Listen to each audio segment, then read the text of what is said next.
Hello students.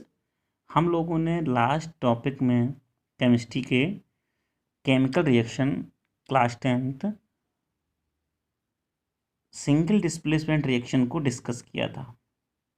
आज हम लोग डबल डिस्प्लेसमेंट रिएक्शन को डिस्कस करेंगे कि क्या है डबल डिस्प्लेसमेंट रिएक्शन। तो देखिए, double displacement reaction displacement reaction आप लोग ध्यान से पढ़िएगा। समझ में ना आए तो आप कमेंट करके पूछ सकते हैं। देखिए, क्या होती है डबल डिस्प्लेसमेंट रिएक्शन। देखिए, a reaction in which the two reacting ionic compound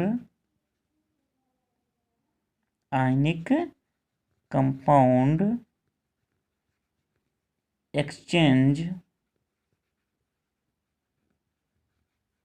their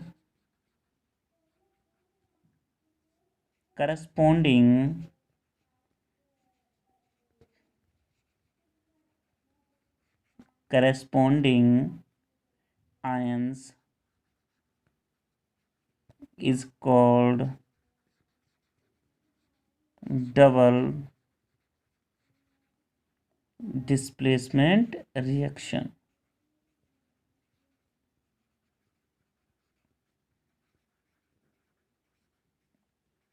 displacement reaction कह रहा है कि a reaction in which the two reacting ionic compound exchange their corresponding ions is called double displacement reaction. कह रहा है कि जब ऐसी अवक्रियाएं या वे अवक्रियाएं या वे रिएक्शंस जिनमें कोई टू रिएक्टिंग आयनिक कंपाउंड जो हैं वो क्या करते हैं, रिएक्ट करने के बाद जो आयंस होते हैं आयनिक कंपाउंड के जो आयन होते हैं वो एक दूसरे से एक्सचेंज हो जाते हैं। तो इस प्रकार की जो रिएक्शंस होती हैं वो हमारी कहलाती हैं double displacement reaction.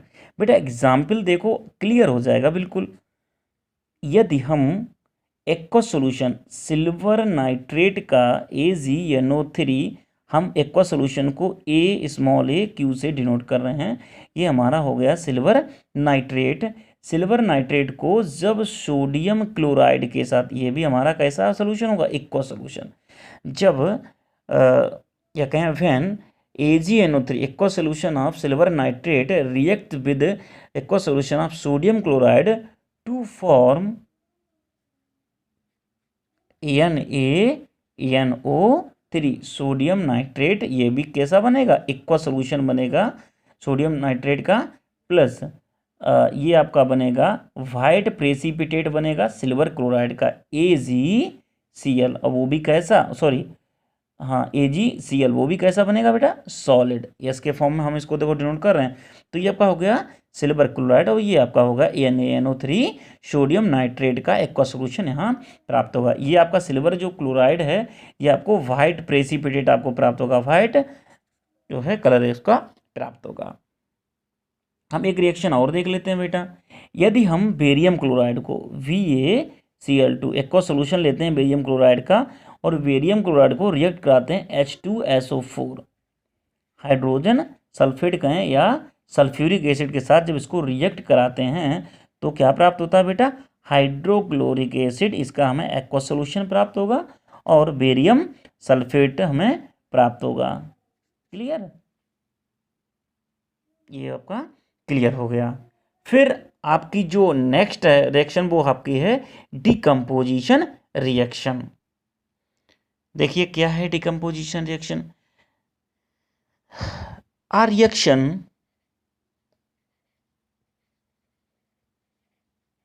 A reaction in which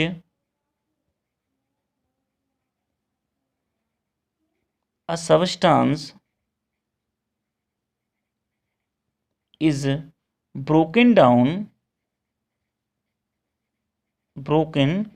down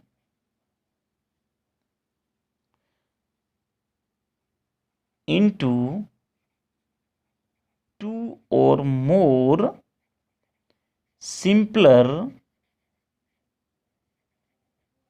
substances.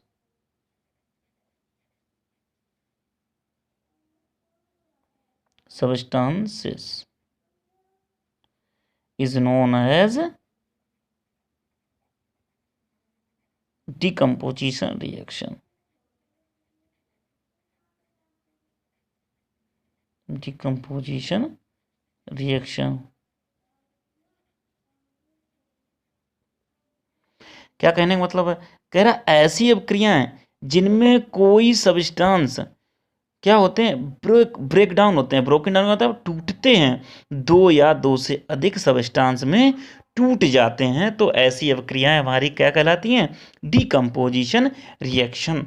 दोबारा फिर से सुन लें, वे अभिक्रियाएं जिनमें कोई एक सब्सटेंस दो या दो से अधिक सिंपलर सब्सटेंस में टूट जाते हैं, तो ऐसी अभिक्रियाएं हमारी क्या कहलाती हैं, डिकम्पोजिशन रिएक्शन।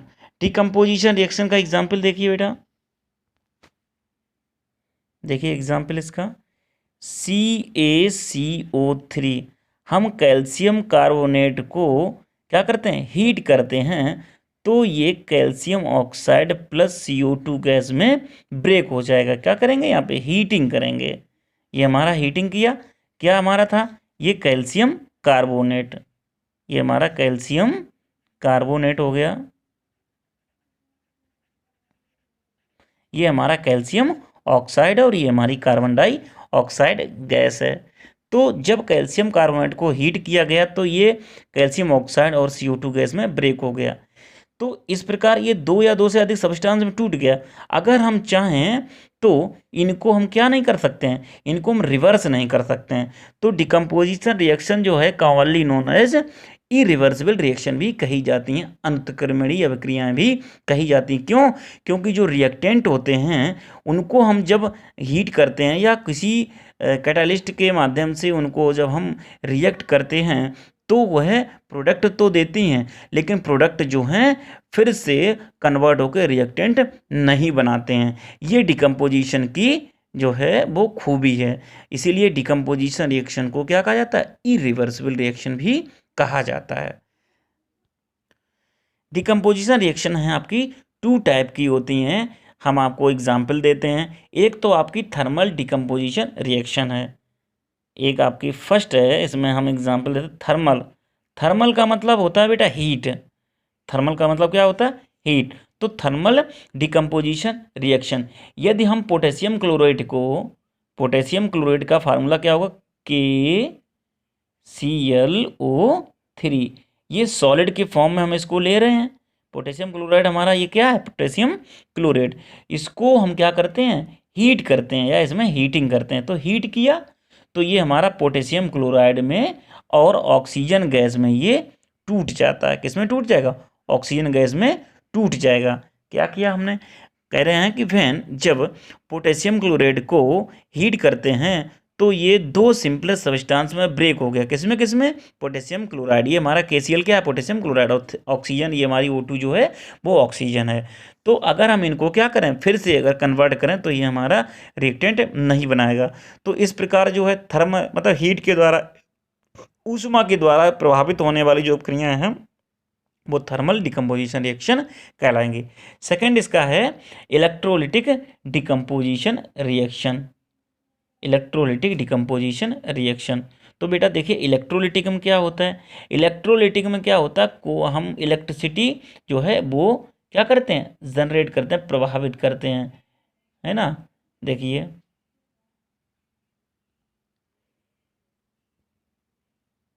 वाटर लिया, ये हमारा वाटर है, वाटर में क्या किया, इलेक्ट्रिसिटी हमने जनरेट कर दी इसमें, और जो वाटर है वो हाइड्रोजन गैस और ऑक्सीजन गैस में ब्रेक हो जाएगा।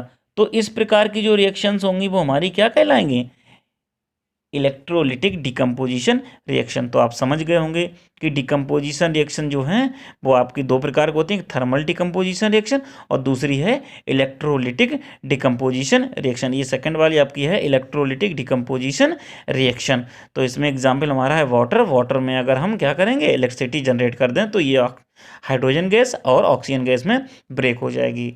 तो आज हमने दो रिएक्शन पढ़ी हैं आपकी, कौन कौन सी, डबल डिस्प्लेसमेंट रिएक्शन और दूसरी आपकी है डिकम्पोजिशन रिएक्शन। नेक्स्ट जो आपका टॉपिक है वो आपका होगा डिसोसिएशन रिएक्शन। देखिए बेटा डिसोसिएशन रिएक्शन, ठीक है, डिसोसिएशन रिएक्शन क्या होती है आप देखिएगा कि such reaction in which the substance dissociate into two or more than two substances by the effect of temperature or by preparing an aqueous solution of the electrolyte are called dissociation reaction। या हम कहें the compound is converted into original compound by removing the factor which affect the dissociation।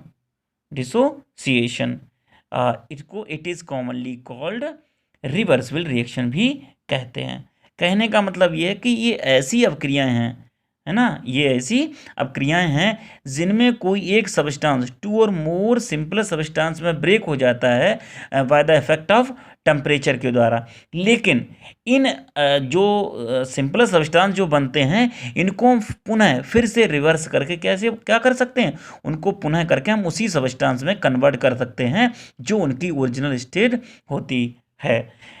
Dissociation reaction जो आपकी हैं ये to type की होती हैं, ये भी एक थर्मल डिसोसिएशन रिएक्शन और दूसरा होता आयनिक डिसोसिएशन रिएक्शन।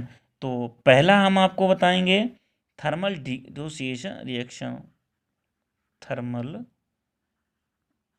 Dissociation reaction. देखिए थर्मल डिसोसिएशन रिएक्शन बेटा, थर्मल डिसोसिएशन में क्या करते हैं कि हम एक एग्जांपल लेते हैं अमोनियम क्लोराइड का।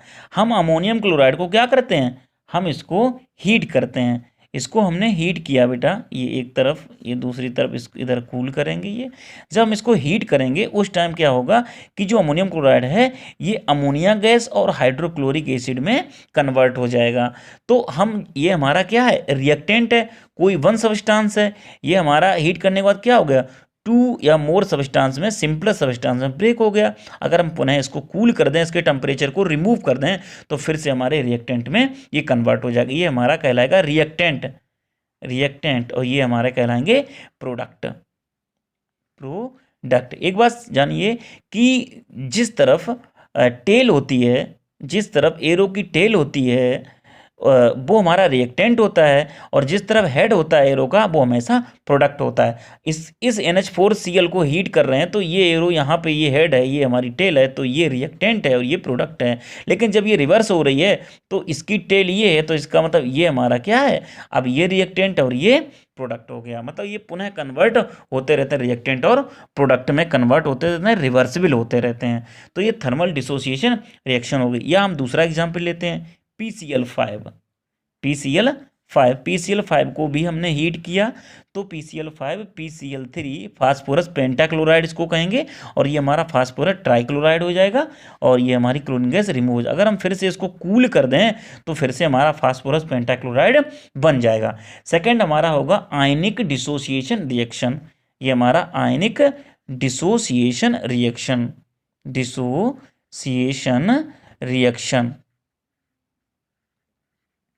तो आयनिक डिसोसिएशन रिएक्शन बेटा क्या होता है, इसमें क्या होता है, इलेक्ट्रोवैलेंट कंपाउंड होते हैं हमारे। जो इलेक्ट्रोवैलेंट कंपाउंड हैं उनको डिसॉल्व वाटर में डिसॉल्व कर दें तो एनायन और कैटायन में या एनायन और कैटायन का निर्माण करते या फॉर्म करते हैं। हमने NaCl, एक हमारा कंपाउंड NaCl है, ये हमारा क्या है, एक आयनिक इलेक्ट्रोवैलेंट कंपाउंड है, इलेक्ट्रोवैलेंट बॉन्ड है। तो इलेक्ट्रोवैलेंट बॉन्ड को हम जब वाटर में डिसॉल्व करेंगे तो ये Na पॉजिटिव आयन में और Cl नेगेटिव आयन में टूट जाएगा। तो ये हमारे एनायन और कैटायन बन गए।